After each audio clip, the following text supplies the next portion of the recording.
Hello, I'm doing a thing. We are talking about the worst person in the world. Normally, I would just do this by myself, but I figured why not record it? So, these are 10 things in the worst person in the world that I found to be interesting moments of filmmaking. All right, so the first thing that stood out to me was at 1728. 1728. Okay, so the thing that is interesting about this scene is that it's actually about the two main characters as well as one of the side characters. And what's fun about it is that it kind of sneaks up on you that it actually is also about this side character.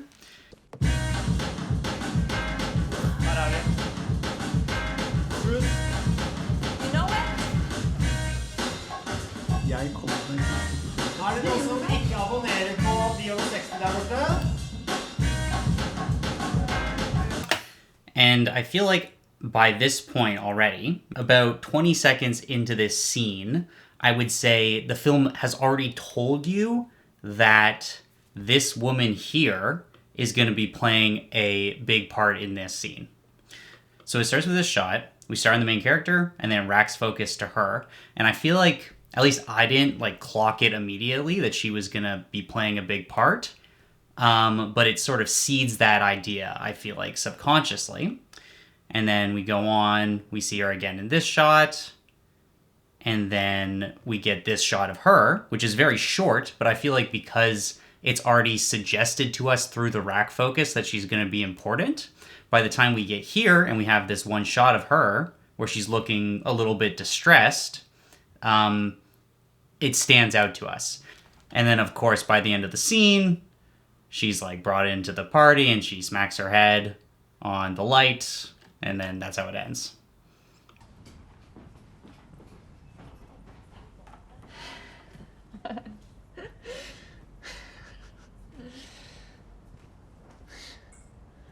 Nei, jeg tenker at mye, veien til menneskesinnet går gjennom språket, og Freud var en stor stilist. So in this scene, it goes from, she's just reconnected with that guy she met, and then it cuts back to her at this dinner party with her current boyfriend. And I guess the thing I wanted to highlight was the lighting. So, in this one, it's she's in a bookstore, it's very bright and everything. And then you get here, and she's not completely, but she is in darkness compared to the rest of them. I think you can really see it in this wide. And I think it's, it's just telling us she's not really present in this conversation. She's not really participating. Her mind isn't there with them. And yeah, it's detaching her. I think fairly subtly, Okay, at 102, I think I wanted to talk about the narration. Julie sa at han fortjente noen som var mer på plass I livet. Som var klar for å få barn. En som var mer stabil og trygg, og som ikke flaket ut hvert halvår, slik som henne. Jeg liker jo det. Du flaker ut. Aksel sa at han likte at hun flaket ut. At det litt kaos. At han trengte noen som flaket ut nå og da, så han ble tvunget ut av boblen sin ved tegnebrettet. Og det der med barn, det... Han sa at han heller ville være med henne uten barn, enn å ha barn med noen andre. Jeg elsker deg. Men jeg elsker deg ikke. Julie følte at I denne replikken, I måten hun sa den, I hvor hun la trykket, greide å romme umuligheten av hele situasjonen. At jeg står sånn på siden av livet mitt. At jeg bare en sånn birolle I mitt eget liv. It was really such a fun choice to have the narrator saying what they are saying as they are saying it and just sort of slightly overlapping, so you kind of get them saying it as well as the narrator saying what they're saying. The impression that I got from this technique is that it sort of feels like one of those conversations that are kind of an out-of-body experience where you feel like you're saying things but you don't totally know where they're coming from, or you don't totally feel you're in control. Particularly that one line where she says, "I feel like a specter in my own life," in a scene where the narrator is sort of dictating how she's feeling and what she's saying. So the narration is kind of reinforcing her outlook on life. And I also think what's interesting about the narration in this movie is that it has this narrator through these sort of montage sequences, and the narrator kind of falls away halfway through the movie. I think, where is it? Yeah, I'm pretty sure this is the last time they have narration, is this montage when she's started dating this new guy. And then after this scene, the film gets a lot more serious, and I think her life gets a lot more serious. And, you know, it's interesting that it coincides with the narration sort of disappearing from the movie. And to me, that sort of indicated that she has to come to terms with the idea that she is responsible for all of her own choices. And, you know, choices aren't really either good or bad in this movie, but she has to make them. There is no, like, sort of force that's floating her through life. Which, I guess that's kind of what I got from it. What is next?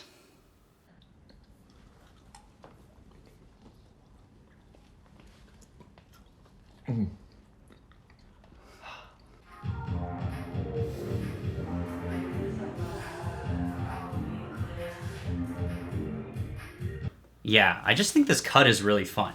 They're in the scene, they're doing shrooms, and the camera is dollying out in this wide. And I think that's sort of indicating to the audience, like, oh, you know, here we go, something's starting. And then, boom, it cuts, and it's another wide, and this time it's static. And I think that's just reinforcing the feeling like, oh, nothing's happened, right? They're still waiting for the trip to hit. So I think by going from the wide dollying out to the static wide, it's sort of like the filmmaking is playing with you going, oh, not actually. You know, not yet. Nei, for tiden så virker det som om alt liksom feil. Nei, alt ikke feil. Det jævlig invaderende at du går gjennom søppel. Ja. Det forstår du. Jo, men kan du bare slappe av? These, like, straight-on flat two shots of them sort of stood out to me. I don't know if I'm, like, reading into it too much. Like, this one is really reminiscent of... Not this one.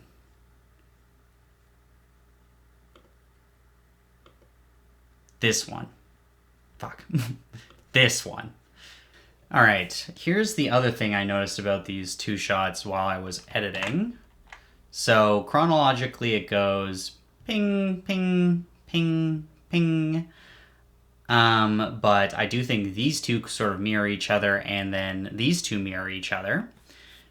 And so, I mean, the first thing is you'll notice when she's with the new guy, it's kind of, you know, it's got this warmer look.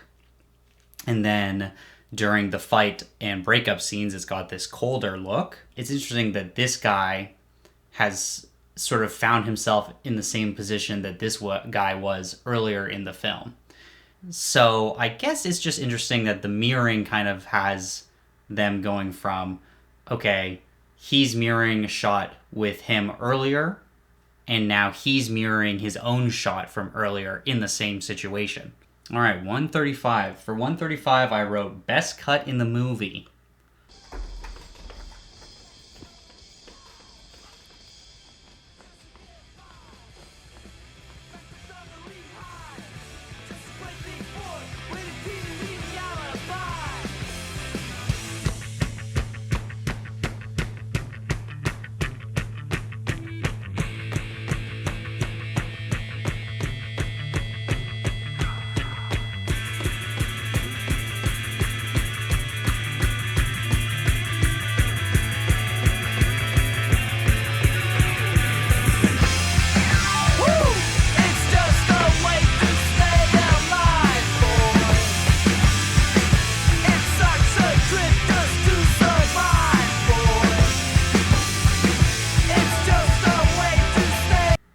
This is the cut I'm talking about.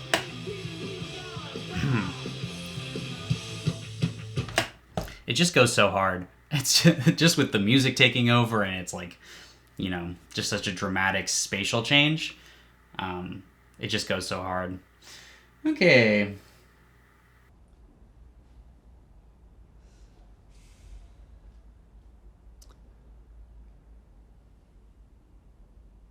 Du er det viktigste forholdet i livet mitt. Jeg trenger ikke å si noe, for jeg skjønner jo at det ikke er sånn for deg. Det skal ikke være sånn. Du har jo masse igjen, men jeg vet, jeg kjenner det nå. Right. So I was just thinking about the slow push in. I think, it's one of the most important lines in the film. He's really opening up here, and, sometimes you just can't beat the classics. Slow push in. Okay, so now we're talking about my favorite part of the movie. So there's a couple things of context for this moment in the film. The first is that this film is told in 12 chapters. If you haven't seen it, why are you watching this? Each chapter is separated by a cut to black. So it'll cut to black, and then it'll have a title card. Often, this title card doesn't appear for a second. So sometimes it'll sort of play with you where, it'll start in black, and you have to wait.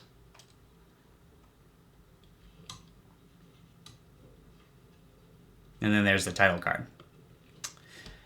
And then a couple vignettes as well start in this bookstore, the bookstore where she works. Right? Okay, so that's all the context. And then we get here.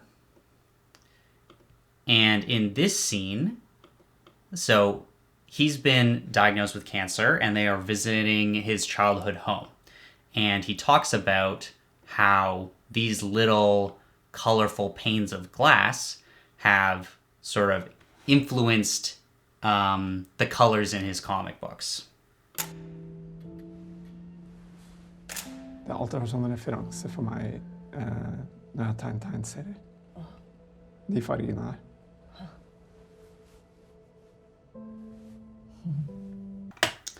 Right, and then there's some more scene, and then at the end of the scene, it sort of goes back into the house, and it flicks through the three colors.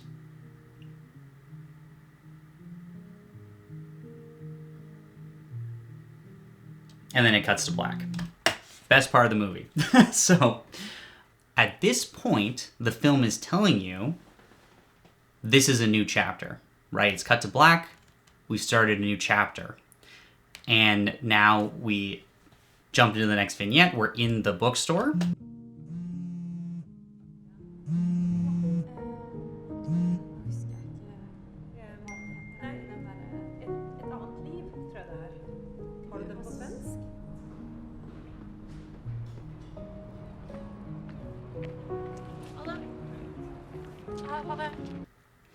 And there is no title card. And I think all these things work together to give you the sense of dread in this moment. Obviously, it's, her performance is distraught. The phone is ringing. That's always a bad sign. But I think it's also reinforced by this cut to black and this continuation of the same vignette. It's almost like the movie is offering you a moment of hope. Like, okay, maybe this will be a new chapter. Maybe he'll be okay, before pulling the rug out from under you again. The other thing that I really like about this is that these colors are how they're like this thing in his childhood that has influenced the way he has seen the world growing up, right? And that's sort of made literal by how he incorporates them into his comic books. So I think when we go back into the house and we're seeing these panes of glass, it's like this is how he sees the world, right? He's seeing the world this way. And then when it cuts to black, that's because he no longer sees the world, right? There is nothing for him to see anymore. And what I really, really like about it is that it's using the cut to black, which is throughout this whole film has just served as kind of a bookend thing. It's just served as a transition. It's turned the transitionary moment into this character moment, right? It's telling us he's passed away. There's also the fact that it's suggesting a new chapter, but of course for him there is no next chapter. So the whole thing is just so deliciously layered for just a cut to black, which is why it's the best part of the film. All right, so epilogue title. Deixe, merci. I could find a place where smiling strangers knew our faces, I would take you there. A place. And so when I was watching this, I feel like, at least by here, I knew that this was a movie. I was like, okay, they're on a film set. The director's going to call cut, right? Which is not, like, I'm not, like, saying that's, like, an exceptionally insightful in the moment. I think the movie is, like, really screaming at you that this is what's happening. So the first thing is, obviously, this guy's performance is way over the top. Her reaction's a little over top. Obviously, we've never seen these people before, so that's kind of odd. But the biggest thing is that it looks completely different than anything else in the movie, right? The rest of the movie has, this sort of look, and then, where did it go? Oh, I lost it. This is, it's like low contrast, green E, right? So it's like something is different. The last thing I was thinking about with this film was tone. These yellow parts in the timeline are when the film has a more, I guess, surreal feeling, and the filmmaking is more obvious. So, those include like the montages with the narrator, and like the time freezing scene is the biggest one, I think. And just little things like this slow-mo shot, the bit which features my favorite cut, right? Those are all moments where the film steps away from just being like, I guess, realistic filmmaking. And so I was just mulling about this, and I realized I don't like the critique something is tonally inconsistent. Like, I hate it when people say, oh, the film was really tonally inconsistent. I was listening to a podcast with the writer of this movie, or the co-writer of this movie. What's his name?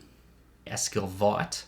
And he has this quote in it. So he's talking about the movie Gremlins, and he says, it has that freedom of just changing tones when you feel like it, which I feel is kind of like that's your personality as a filmmaker, is expressed through doing that. Not being true to the genre, but just going wherever you feel like and hoping that if you're true to yourself, some people will also enjoy it and tag along for the ride. This is kind of just a random reference, but I remember when The Lone Ranger came out, and everyone was freaking out about how it was like it was so tonally inconsistent. That was the thing about that movie. But if you watch like Pirates of the Caribbean, why that's so good is because it's tonally inconsistent. Nothing that is good is completely tonally consistent. Otherwise, it would be boring. So when you say something is tonally inconsistent, that's not necessarily a bad thing. You have to say why the tones aren't working, or why the tone isn't working. Like in this scene, which I just happened to be on, she's going to go see him for the first time in the hospital room right after he's been diagnosed with cancer. Like, it's not a light scene, but it opens with him like air shredding on the drums, and it's awesome. and it just works. So, yeah, I don't know. Tone is slippery, I guess, is the moral of that. Anyway, I guess that's everything. Okay, bye-bye.